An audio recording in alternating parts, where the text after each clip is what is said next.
Hi all, welcome to football arena. ബ്രസീലിന്റെ world cup സ്ക്വാഡിൽ ഏതൊക്കെ താരങ്ങൾ ഇടം നേടും? അത് ആരാധകർ ഉറ്റുനോക്കുന്ന കാര്യമാണ്. അതുമായി ബന്ധപ്പെട്ടുകൊണ്ട് ഒരുപാട് റിപ്പോർട്ടുകൾ പുറത്തേക്ക് വന്നിരുന്നു.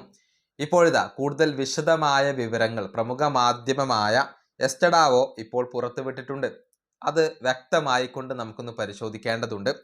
അതായത് ബ്രസീലിന്റെ വേൾഡ് കപ്പ് സ്ക്വാഡിൽ ഇടം നേടിയിട്ടുള്ള അതല്ലെങ്കിൽ സ്ഥാനം ഉറപ്പായിട്ടുള്ള 13 താരങ്ങൾ ഉണ്ട്. പരിക്കേറ്റാൽ മാത്രമേ ഇവർക്ക് സ്ഥാനം നഷ്ടമാവുകയുള്ളൂ.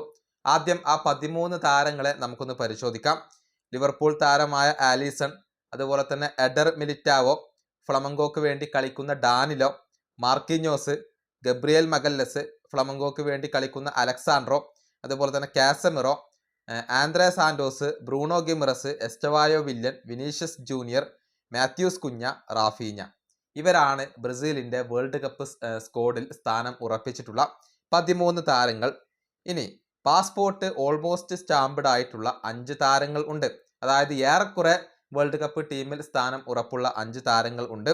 അത് റോമയ്ക്ക് വേണ്ടി കളിക്കുന്ന വെസ്ലി, അതുപോലെ തന്നെ Lucas പക്കേറ്റ, Joao Pedro, Gabriel Martinelli, Richarlison. ഈ 5 താരങ്ങൾക്കും ഏറെക്കുറെ ഇപ്പോൾ ബ്രസീലിന്റെ സ്ക്വാഡിൽ സ്ഥാനം ഉറപ്പാണ് എന്നാണ് ഇവർ റിപ്പോർട്ട് ചെയ്തിട്ടുള്ളത്.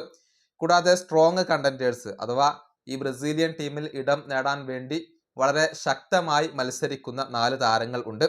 അത് ഒരാൾ ഗോൾ കീപ്പറായ ഹ്യൂഗോ സൗസയാണ്, മറ്റൊരാൾ ഫാബ്രിസിയോ ബ്രൂണോ, അതുപോലെ തന്നെ ഡഗ്ലസ് സാന്റോസ്, ലൂയിസ് ഹെൻറിക്ക് എന്നിവരാണ് ആ ഒരു 4 സീരിയസ് കണ്ടന്റേഴ്സ് ആയിക്കൊണ്ട് വരുന്നത്. കൂടാതെ സർപ്രൈസ് ആയിക്കൊണ്ട് 6 താരങ്ങൾ ഇടം നേടാൻ സാധ്യതയുണ്ട്. യുവന്റസിന് വേണ്ടി കളിക്കുന്ന ബ്രമർ, അതുപോലെ തന്നെ ബോട്ടഫോഗോയുടെ ഡാനിലോ, ഗലാറ്റസറയുടെ ഗബ്രിയേൽ സറ, അതുപോലെ തന്നെ എൻറിക്ക്, റയാന്, ഇഗോർ തിയാഗോ. ഈ 6 താരങ്ങളാണ് സർപ്രൈസ് ആയിക്കൊണ്ട് ബ്രസീലിന്റെ വേൾഡ് കപ്പ് സ്ക്വാഡിൽ ഇടം നേടാൻ സാധ്യതയുള്ള താരങ്ങൾ. ഇങ്ങനെയാണ് എസ്റ്റഡാവോ ഇപ്പോൾ പുറത്തേക്ക് വിട്ട റിപ്പോർട്ടിൽ ഉള്ളത്. അതായത് ബ്രസീലിന്റെ വേൾഡ് കപ്പ് സ്ക്വാഡിൽ ആരൊക്കെ ഉണ്ടാകും എന്നുള്ളതിന്റെ വ്യക്തമായ ഒരു വിവരം ഇതിലുണ്ട്. നെയ്മർ ജൂനിയർ ഈ ലിസ്റ്റിലില്ല. കാരണം നെയ്മറുടെ കാര്യത്തിൽ നമുക്ക് യാതൊരുവിധ ഉറപ്പുകളും പറയാൻ കഴിഞ്ഞിട്ടില്ല. ആഞ്ചലോട്ടി അദ്ദേഹത്തെ ഉൾപ്പെടുത്തുമോ എന്നുള്ളത് ആഞ്ചലോട്ടിക്ക് മാത്രമേ ഇപ്പോൾ പറയാൻ സാധിക്കുകയുള്ളൂ. ഈ വീഡിയോ അവസാനിപ്പിക്കുന്നു. അടുത്തൊരു വീണ്ടും കാണാം.